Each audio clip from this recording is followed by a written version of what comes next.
Hi, I'm Allen Chankowsky.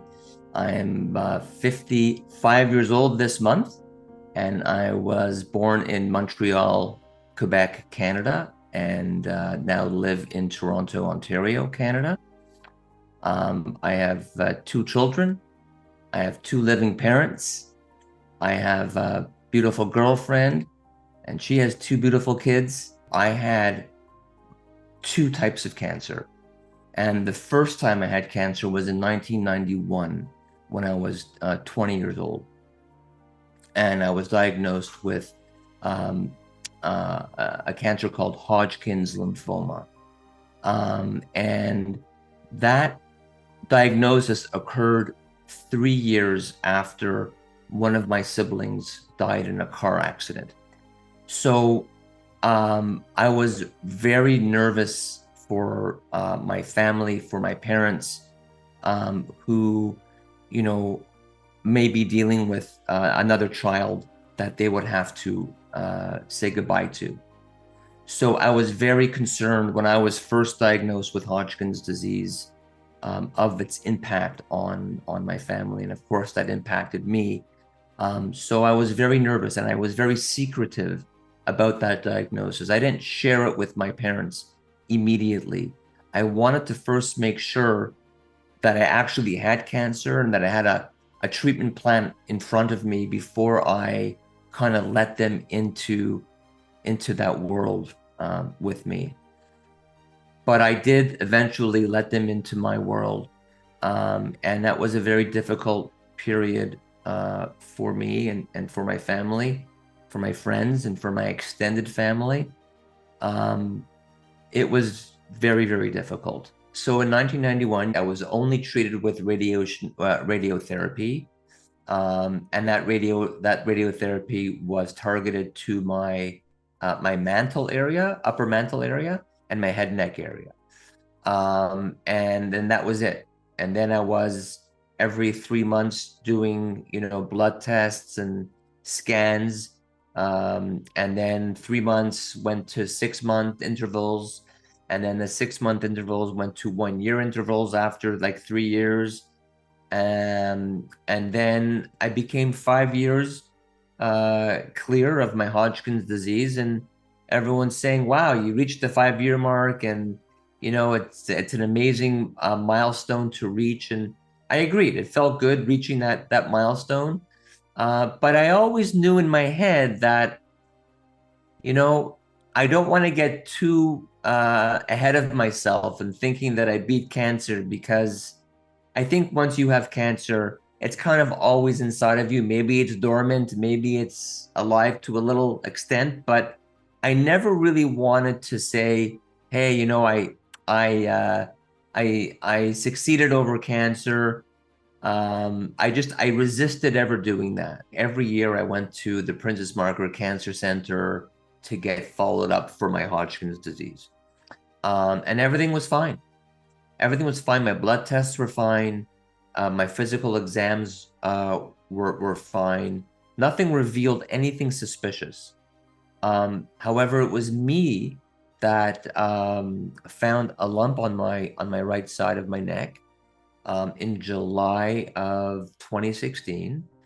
And I felt like after so many years of being followed up for my Hodgkin's disease, so many years of being palpated here and everywhere, and when I felt that lump, I felt like it was something that needed to be addressed medically. So I went to the emergency department of the Princess Margaret, and they did a biopsy, and they knew it was cancer, except they didn't know what type of cancer it was. So that's when they told me that I would need a neck dissection, which is it's a horrible name for an operation, and a head and neck cancer surgical oncologist, performed the operation, and it was a very long surgery. They removed, I believe it was 68 lymph nodes from my neck, and about 40% of those lymph nodes were positive for cancer. And it was determined in 2016 that this cancer was called salivary duct carcinoma, which is a subtype of a salivary gland cancer. It's the most aggressive salivary gland cancer, which is itself a very rare disease. And it was diagnosed at stage 4. So there I was again on the radiation table. It's now 2016.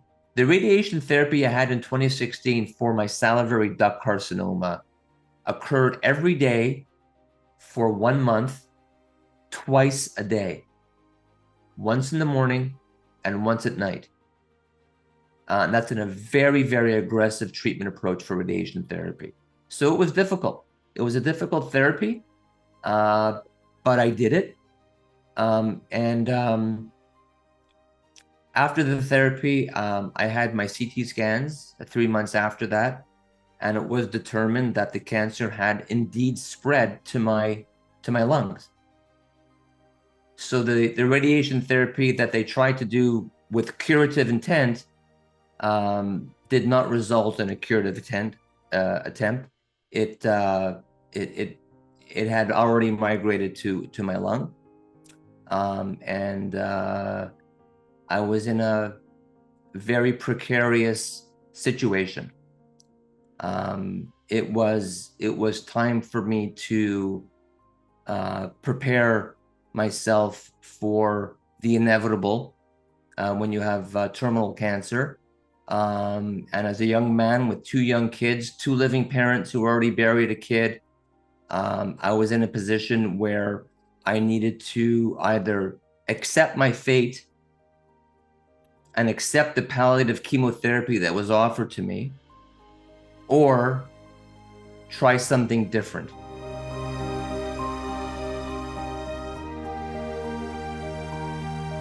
After the radiation therapy, 3 months after that, I had my CT scans in late 2016, and it showed that the cancer had spread to my lungs.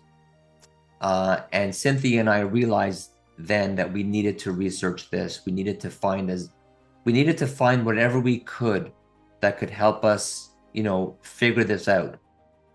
Because I knew with Dr. Sue being, my oncologist at the time, I already knew what the standard of care was going to be. And the standard of care for salivary duct carcinoma is palliative chemotherapy.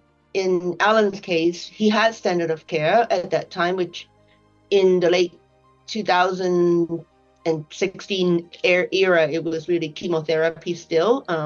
But, some early glimpses of targeted therapy, if we're able to identify targets and able to find drugs suitable.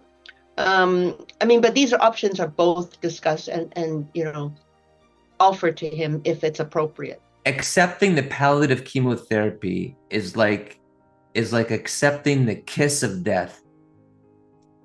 It's basically you're saying, okay, cancer, I have nothing, I have no fight in me.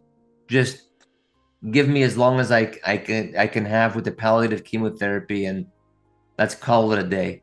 I wasn't ready to call it a day yet. He is a very resourceful individual, and I also understand, his philosophy of life. He's a fighter, he's a survivor, so he wouldn't just take everybody's word for granted. He wanted to find, out more about his own cancer, and he did a lot of research on his own, and he came up with a lot of, ideas, some of which probably is not too scientific, but some of them are very legitimate and scientific. And we had a very, good discussion about what is probably not in the mainstream and what is very much still investigational, but scientifically based. When Cynthia and I did the research and we realized that we needed to send out the tumor for comprehensive genomic profiling, that was going to be the only possible hope that we had in trying to unlock the keys of this cancer. We needed to find what was wrong with the cancer. We needed to find the cancer's vulnerability. We needed to find its weakness. And the only way to do that in 2016 was to send it out for comprehensive genomic profiling. Patients are devoted to their disease. They can uncover things that even physicians that are extremely knowledgeable may not know about the disease. So in Canada, there is no company that receives tumor to do comprehensive genomic profiling. It just doesn't exist here yet. So what we did was we explored other companies in the United States, and I arranged for the tumor to be sent out from Princess Margaret Hospital to Cambridge, and they did the comprehensive genomic profiling there. And we realized when the report came back that my cancer has a mutation, a driver in it that is shared with prostate cancer, and that driver is called androgen receptor positive driver. Even then, the type of tumor he has, there are some oncogenic drivers. It has expression of hormone receptors that very much are similar to breast cancer and to prostate cancer. It's one of these tumors that have that kind of genotype. They can have receptors to HER2, and they have receptors to androgen receptors. Because the tumor was androgen receptor positive, we knew from the prostate cancer world that hormone therapy offers many prostate cancer patients with this driver many, many years of life. And we saw through some of the research that we did that some of the people with salivary duct carcinoma who also have an androgen receptor positive driver were benefiting from hormone treatment. So we printed off all the peer-reviewed journals, and we had an appointment with Dr. Sue, and we walked into that meeting with Dr. Sue, and she had in her hand, she had the paperwork that she wanted me to sign that was going to be for the palliative chemotherapy. And I was scared, petrified. I have stage 4 cancer. There was no good treatments ahead of me. And here I am in front of Dr. Sue, a world-renowned leader in head and neck cancer and immunotherapy, looking at her in her eye and saying to her, I'm not doing it. I want to do this instead. And I showed her the paperwork, and we sat down together, her and I and Cynthia, and we looked at it together. And Dr. Sue said, you know what? If you want to try this, let's do it. You have nothing to lose. And she was right. I had nothing to lose. I don't take the credit. I mean, Allen, to his own credit, did a lot of the research and drove a lot of his own diagnosis and therapeutic decisions. And I think we as physicians just, support him where we can. She accepted trying it. She prescribed it for me. I tried it. And 3 months later, we sat down together again, and we reviewed the results of my CT scans. And she said, you know what? This is working. I'm going to transition your care now to the GU clinic. So I went from the head and neck clinic to the GU clinic. And there I was as a 47-year-old man sitting in the prostate cancer clinic with, the 60, 70, 80-year-old gentleman with a head and neck cancer in the prostate cancer clinic. And it was remarkable.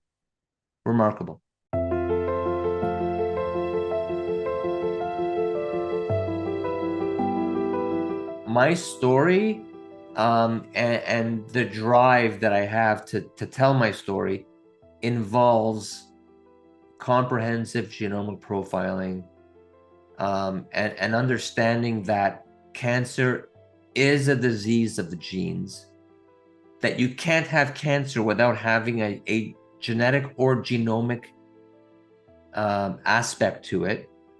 And in difficult to treat cancers, or in my opinion, in every cancer, needs to be comprehensive genomically profiled. There needs to be whole genome sequencing involved. And if patients aren't doing that work, they need to ask for it, because it's the only way of knowing what cancer you actually have. Let me define precision medicine for you. It comes from the word precise. And the idea is to understand what is wrong with the tumor and why the tumor is a tumor, and to understand it at a very basic level, at the genomic, at the DNA level, because it's the DNA abnormalities that drive the tumor. And then when we have a precise understanding of what is wrong with the tumor, then we can treat it by targeting those abnormalities. Without knowing that information, all you know is that you have a particular cancer located in a particular part of your body. But that's not the important part. The important part is what's driving this cancer. And you can only know that information if your doctor orders the appropriate genomic and genetic testing that would identify exactly what's wrong with the cancer and what targeted therapies could be used against it. Without knowing that information, you or a patient and their doctor are blind to the appropriate treatment. Before we had genomic sequencing available, all tumors were treated based on where they originated. So if you had a colon cancer, it was treated, it originated from the colon, and you were treated as if you have a colon cancer. If you had a tumor that originated in the lung, it was treated as a lung cancer, and so forth.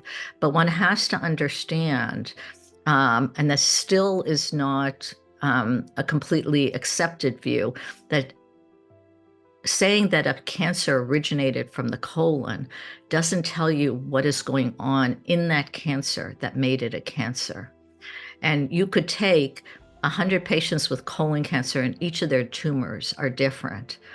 And this may be the reason that our standard or old treatments were not very successful, because we were kind of guessing as to what the treatment was. Allen's a very interesting individual. He is extremely intelligent, very high functioning, and he is very proactive in his own diagnosis and care.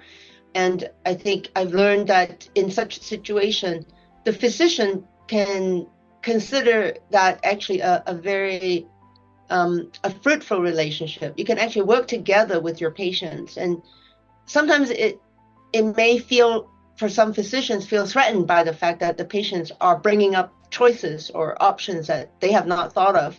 I think it's a good lesson that it doesn't always have to be that way. The patients being their own champion is sometimes very helpful. And in his case, he's not just being his own champion, he's actually being a champion of patients with similar diseases as his and rare tumors in general.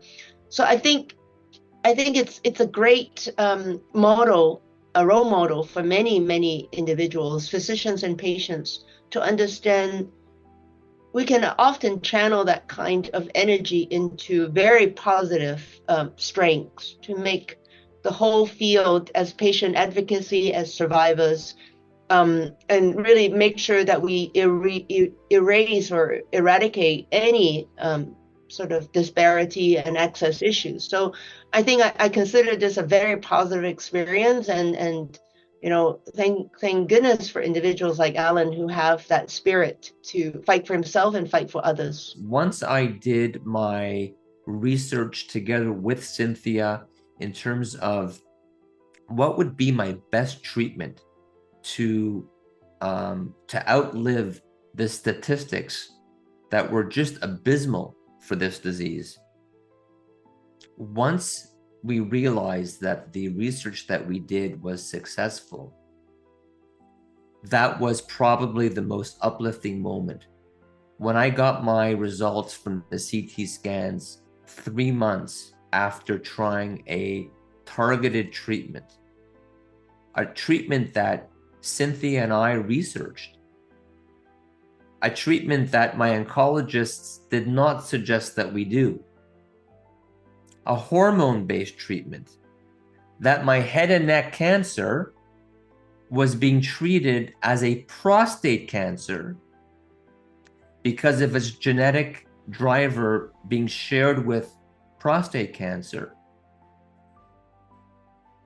Realizing that being treated as a prostate cancer patient for a head and neck cancer was the key to outliving my statistics for salivary duct carcinoma.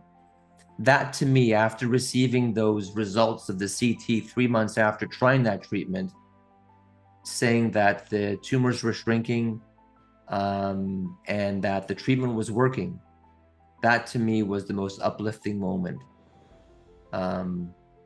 Like, for sure, because I realized in that moment that the work that I did as my own advocate, the work that Cynthia helped me do as her being my advocate, in terms of the research that we did, it worked. It worked. And that's what I want other patients to know, that just because you have a bad cancer or a terminal cancer, that it doesn't mean it's the end right away. It means that there's opportunity to explore targeted treatments, that there are other options available. You just have to know what to ask for. You just have to know what to do. It was really insightful of Allen to do the research and actually to figure out a way to treat his cancer.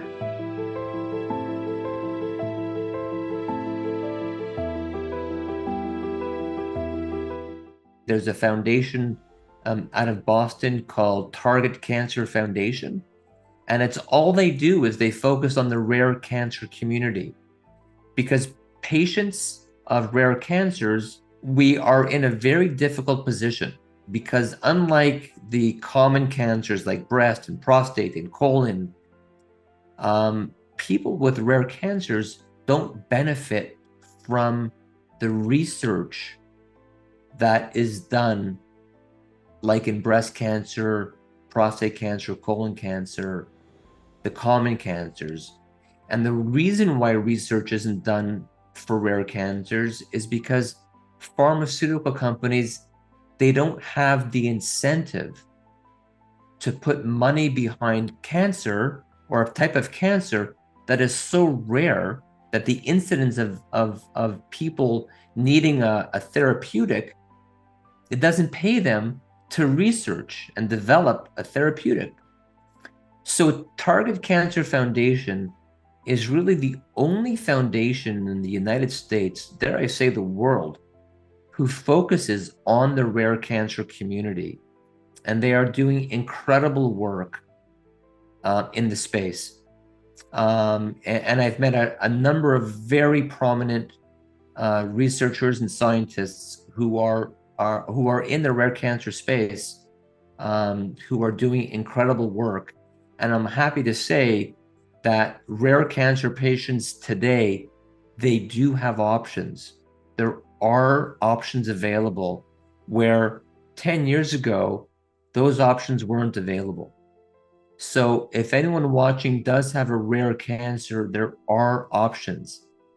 Things are not bleak for rare cancer sufferers anymore. Well, I think Allen's story, unfortunately, perfectly represents what is a very common experience in rare cancers, that a person would be diagnosed with a rare cancer for which there's not a lot of knowledge, for which there are very few treatments or clinical trials, and also might be treated by a physician who hasn't treated a lot of that type of cancer in their career. So all of those things lead to so many challenges for patients. And, I think Allen's experience really reflects that. The other part of Allen's experience that I think is very important in rare cancers is that he's really taken it upon himself to become an expert in this type of cancer.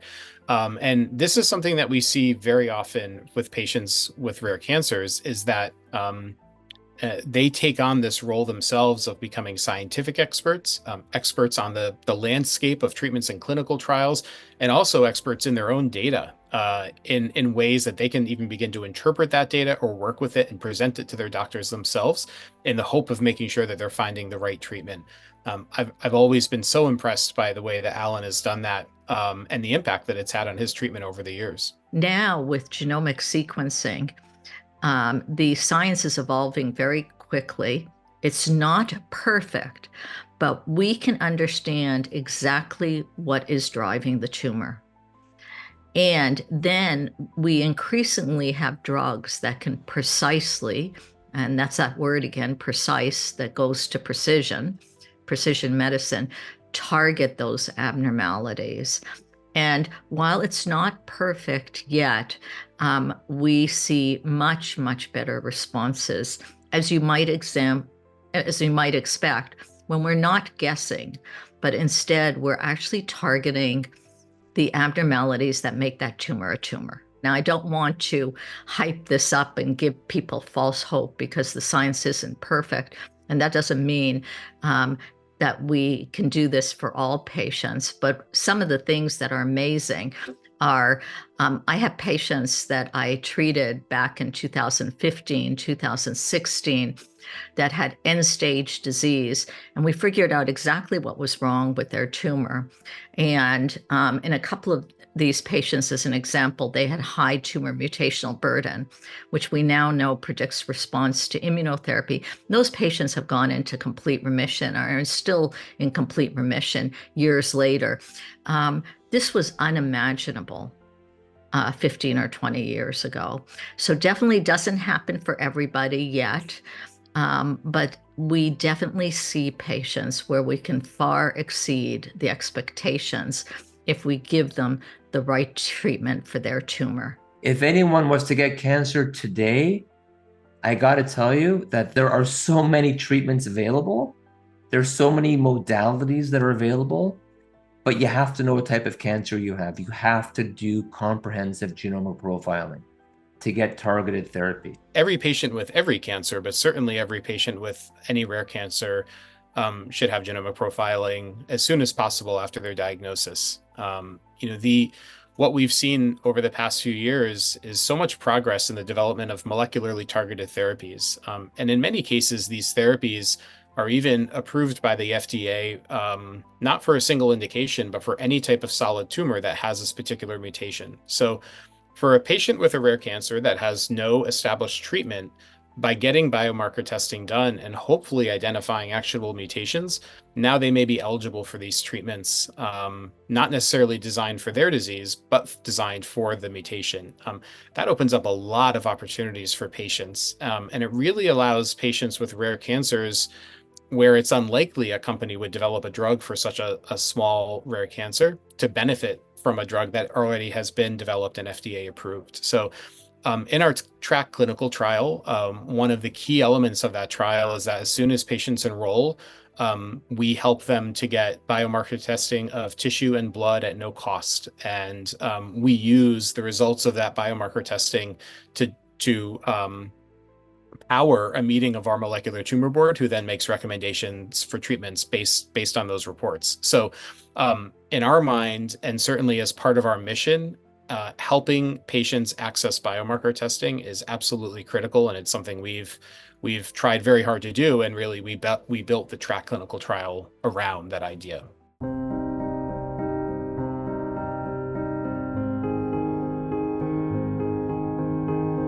The most difficult part in 1991 was my fear of dying early and that impact on my family, on my parents. That was really my most problematic area for me, the most concern that I had. I saw them bury my brother. I saw the effects.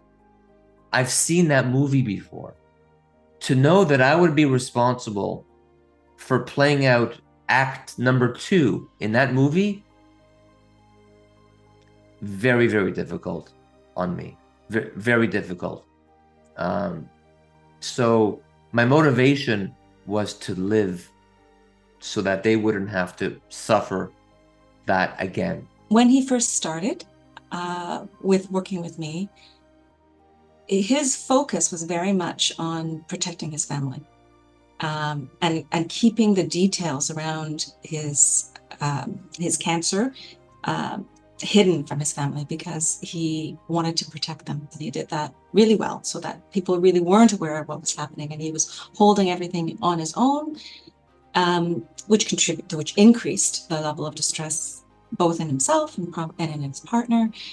And then when working in therapy, he came to an understanding that maybe it wouldn't be that harmful, like it was less harmful to be transparent with his family about what he was going through, and even with himself. In 2016, it was very, very different. I knew that after my surgery that I had stage 4, that this was in fact a terminal diagnosis. So I was demoralized. I was absolutely demoralized. And what amplified that feeling even more was now that I had 2 young kids. But it was because of those 2 young kids, they were really my motivation to keep going, to show them that you don't give up, that even when you're told that you have terminal cancer, even when things look so bad, that you don't give up. I had a responsibility to show my kids that you don't give up in the face of adversity. You don't give up. You try the best that you can until you can't no more. So they kept me going. My girlfriend kept me going. And my parents certainly kept me going. But I did feel very strongly that my days were numbered. I did feel very strongly that I was gonna die a young man. And that's hard. It's a hard pill to swallow. And because of that effect, I wasn't able to talk about it with really anybody other than Cynthia and my psychiatrist who works at the Princess Margaret Cancer Center. That was a big part of my treatment. I adopted an attitude of he's going to beat the odds. That's how he is coping with this. And this is something he learned from backgammon. It was a beautiful analogy he wrote to me once about that. He understands his situation, obviously. He's being very transparent about it now. But he is dealing with it by being proactive, by advocating for himself and directing care. And the quote that he learned from backgammon and wrote to me, which I think really epitomizes him, is, "I don't expect to win so long as I keep playing." People often think that cancer treatment is the physical treatment of surgery, chemotherapy, radiation, targeted therapy, precision medicine. That's all very, very important. That's what saves lives, for sure. But at the end of the day, cancer treatment also involves the mental health aspect. And that treatment, that mental health care that I received from the Princess Margaret Hospital,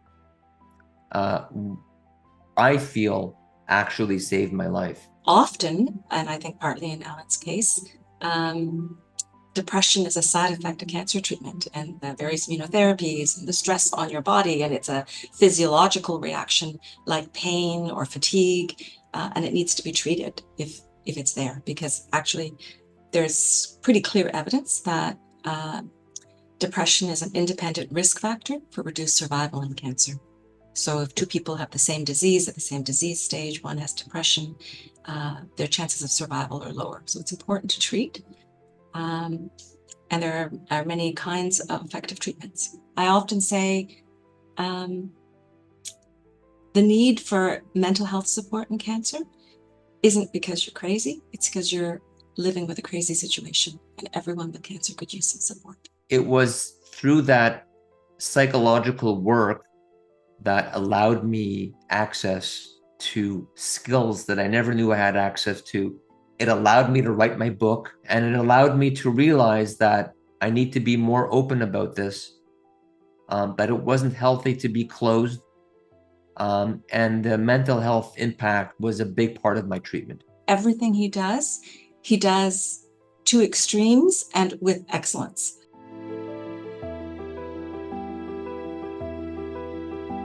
When it became clear that I was going to outlive the statistics on my cancer, and that the work that Cynthia and I did was successful, I realized then that I cannot keep this information to myself. I realized then that other patients and their families need to understand what I did together with Cynthia that translated into me outliving the statistics of my cancer. There's this concept that we talk about, which is called post-traumatic growth or benefit finding. And so that's post-traumatic growth is the opposite of post-traumatic stress. When you're facing something like a terminal diagnosis, some people come out of that better. And post-traumatic growth means learning to reprioritize what's important to you in life. So I wanted to share. I wanted to expose other people to what I did so that it can help them in their own cancer journey. He's gained expertise in two ways. One, as an advocate for his own care and as a scientific expert in his disease and how to best treat it, but also as an advocate publicly for rare cancers and using a really powerful and eloquent voice to tell his story and help people understand why they have to pay attention to rare cancers and why they have to think about precision medicine. And I'm just very, very grateful for that. He is actually advocating for patients with rare cancers and really promoting, support from the academic community to provide patient voice to those with rare cancers, to make sure we don't, forget these cancers that are not so common and sometimes are forgotten in clinical trials or even forgotten in routine practice, to accumulate that information to learn from experiences. So it is very gratifying that a patient is actually paying it forward this way. The other motivation to write the book was to leave a legacy, particularly for my children, for them to hold near and dear to their hearts, that when I am no longer here, that when they get to their various stages of their own life, that they can pick up the book whenever they want and they can read parts of it. They could understand the difficulty that I had and trying to overcome those difficulties, and how I tried to help other people, and how I wanted to show them that you never give up. And I felt that my book would be that thing of permanence that would always be available to them. Once he decided that he was going to be transparent about his cancer diagnosis, he did that to extremes and with excellence, and actually wrote a book. And now it's not just telling his family, he told the whole world. And that is Allen. I hear from other patients on an ongoing basis that it is helping them, that my story has helped them, and that they're sharing the book with other people. And that is the best news that I could receive, when I receive an email from a complete stranger from some corner of the world who has reached out to me to say thank you. I mean, that just makes my day whenever I receive a message like that.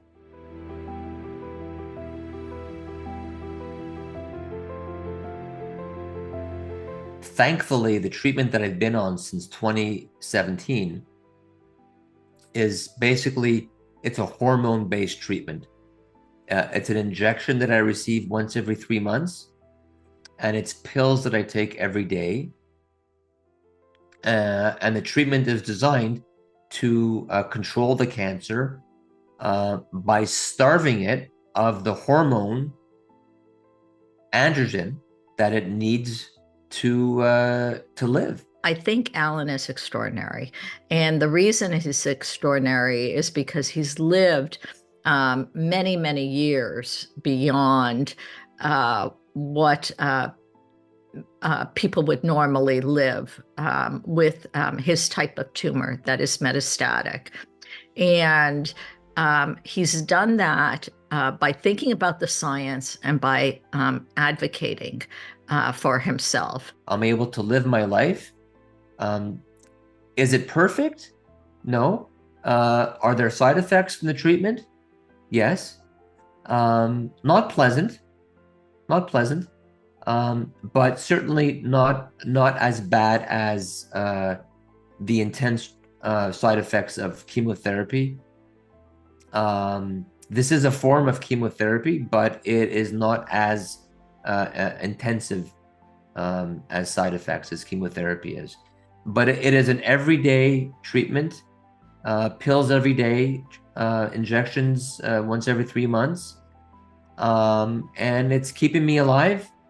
It's allowing me to to watch my children grow into young adults. My son's 20 now, my daughter's 17. So I'm getting gray hair. I put a little bit of weight on. I'm getting old. I mean, I'm living the life. I'm getting old. I mean, that's the goal for me, right? I want to get old. I want to get gray.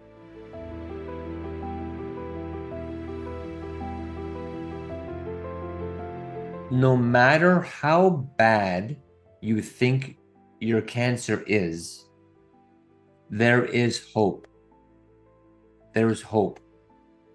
And I'm not just saying that because, I hear of other people who have had positive experiences, which that is the case. I have heard, but I'm talking about from personal experience that even having a terminal diagnosis of cancer, that there is hope.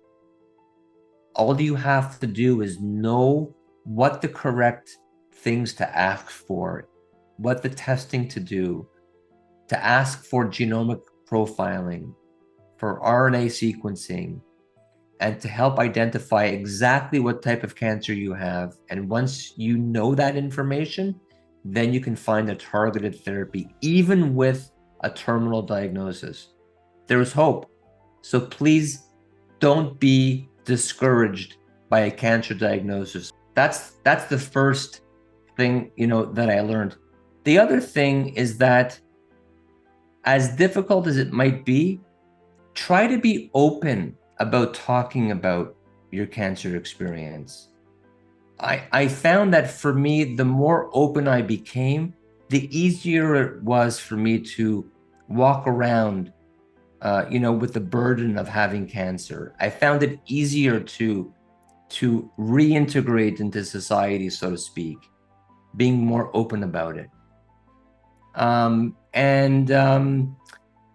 The third lesson I learned, I recently had a birthday, beginning of July, and this birthday was similar to the other birthdays I've had since 2016, where you don't know if this is going to be your last birthday. And every birthday that I have, I say to myself, am I going to see the next one? And for me, I live life in a different way, knowing that this could be my last birthday. So the moral of the story here is that live life as though you're not going to see your next birthday. Live life in that way. Look at the people who you love and ask yourself, am I going to be celebrating my birthday next year with these people, or am I going to be dead? And that allows me to live life in a more full way, more appreciative way. It makes me feel good. And I often say to patients, you can't be so focused on dying that you forget to live now. And so in the time remaining, what has meaning for you? For Allen, it's always been clear what brings him meaning is his family. And so he will always do what's in the best interests of his children, his partner, and his parents. He will always, even before what's in his own best interests, his actions will be guided by what's in his family's best interest. That's what brings him meaning. So my life has changed in that direction, and I got to tell you, it's surprising even to me, but I'm here talking about it, so I'm happy.